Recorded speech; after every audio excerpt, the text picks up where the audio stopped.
So here's the fireplace mantle we put together. Dave and Amy helped out here. So this thing was in, I would say, about 10 pieces. And the problem was we had a breaking point here. We also had a breaking point, seems like there was one over here. Well, maybe this piece was together, but then this piece was separate, this piece was separate, and this piece was separate too. That had broke right there. And this is a metal, kind of a cast.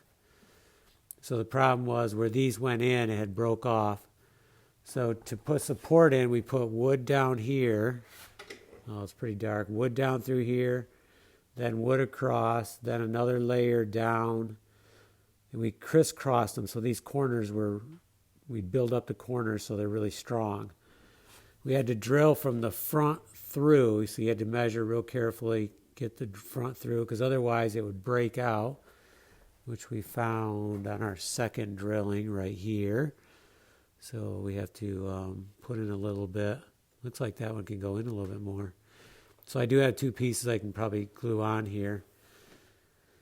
And then we, so after this base was done, then we screwed the base into the wall, and then the top has 3 screws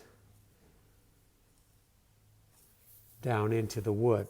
So you have to first take off the top, then you can remove the 3 screws holding this to the wall.